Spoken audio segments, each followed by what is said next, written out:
गुरु ब्रह्मा गुरु विष्णु गुरु देवो महेश्वर गुरु साक्षात பரபிரம்மா தஸ்மை ஸ்ரீ குரவே நமக. அனைத்து சாய் பக்தர்களுக்கும் வணக்கம். இன்னைக்கு நம்ம கைனிநாத் பிறப்பை பற்றி பார்க்க போகிறோம். அதாவது பிரம்ம வித்தையும் மற்றும் பல வித்தைகளையும் மச்சினிநாத் கோரக்ஷருக்கு கற்றுக் கொடுக்குறாரு. அப்படி இருக்கும்போது சஞ்சீவி மந்திரத்தையும் கோரக்ஷநாத் கற்பிக்கிறார். அப்போ இவங்க மச்சினிநாத் கோரக்ஷநாத், அதாவது 12 வயசு பாலகனான கோரக்ஷநாத் என்ன பண்றாருன்னா, காட்டுல எப்பவும் தனிமையில போயிட்டு இருக்கும்போது அங்க பல சிறுவர்கள்லாம் பார்ப்பாரு. அந்த சிறுவர் கூட இவங்களுக்கு அதிகமா பழக்கம் ஏற்பட்டு அவங்க கூட விளையாடுற நிலைமையும் வருது, விளையாடிட்டும் இருக்காரு.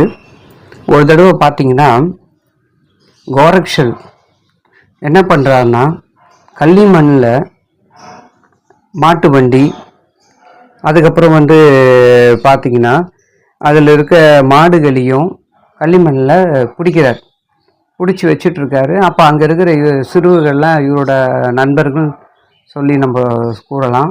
அவங்க கூட சொல்கிறாங்க, இது மாதிரி மாட்டு வண்டிக்கு ஒரு மனிதன் தேவைப்படுறான், மனிதனையும் பிடிங்க கோரக்ஷா அப்படின்னு சொல்லி சொல்கிறாங்க. உடனே இவர் என்ன பண்ணுறாரு, களிமண்ணில் மனிதனை பொம்மையால் பிடிக்கிறார்.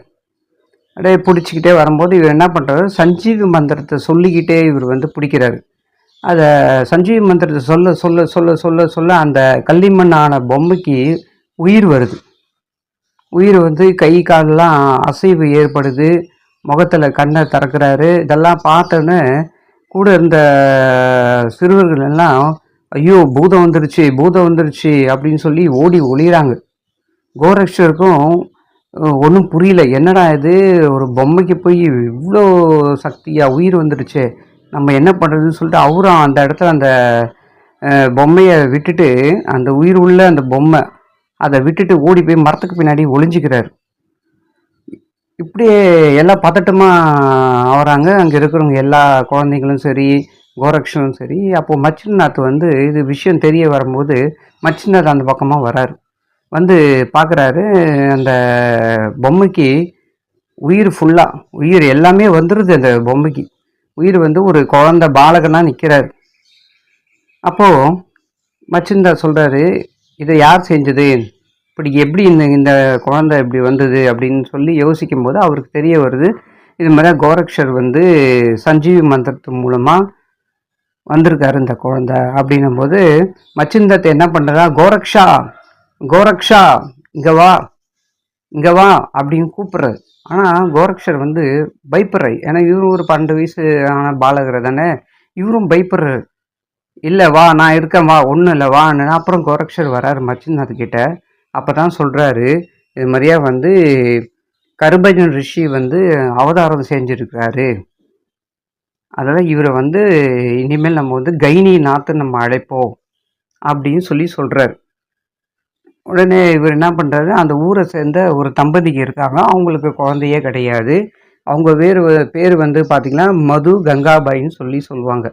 அவங்கக்கிட்ட மச்சினிநாத் என்ன பண்ணுறாரு, இந்த குழந்தைய, அதாவது கைனிநாத்தை கூப்பிட்டு போய் அவங்கக்கிட்ட ஒப்படைக்கிறார். ஒப்படைச்சிட்டு என்ன சொல்கிறாருன்னா, 12 வருஷம் கழித்து கோரக்ஷர் கர்பஜனை, அதாவது கைனிநாத்தை அழைச்சிட்டு போயிடுவார், அது வரைக்கும் நீங்கள் இந்த குழந்தைய வளர்க்கணும் அப்படின்றார். அதுக்கப்புறம் பார்த்திங்கன்னா சில நாட்கள் அங்கேயே தங்கி மச்சிந்தர் கோரக்கருடன் பத்ரிகாசிரம் போகிறாங்க.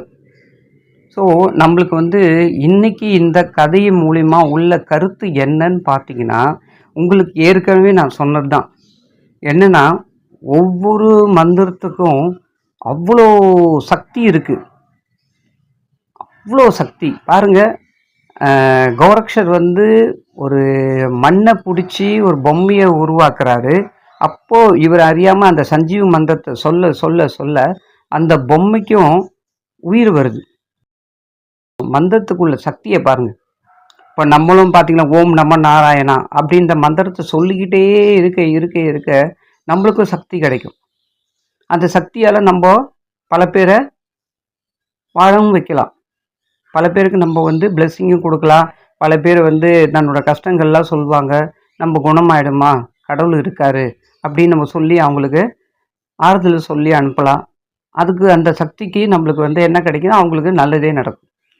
அதனால பக்தர்களே, ஒவ்வொருத்தரும் நம்ம என்ன பண்ண போறோம்னா, நம்ம இருக்கிற இந்த கொஞ்சம் கொஞ்சம் நேரத்துல உட்காந்து உங்களுக்கு தெரிஞ்ச மந்திரங்களை சொல்லுங்க. அந்த மந்திரத்தை சொல்ல சொல்ல சொல்ல சொல்ல சொல்ல உங்களுக்கு சக்தி கிடைக்கும். நீங்களும் 4 பேருக்கு நல்லதும் செய்யலாம்.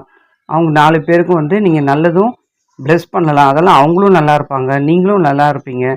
அதெல்லாம் நம்ம வந்து நம்மளுக்கு தெரிஞ்ச மந்திரத்தை நம்ம தினைக்கும் உச்சரிக்கலாம். சொல்லிக்கிட்டே வரலாம். சரிங்களா? மீண்டும் உங்களை அடுத்த வாரம் சந்திக்கிறேன். ஆதேஷ். ஓம் நமோ ஆதேஷ். ஹலக் நிரஞ்சன்.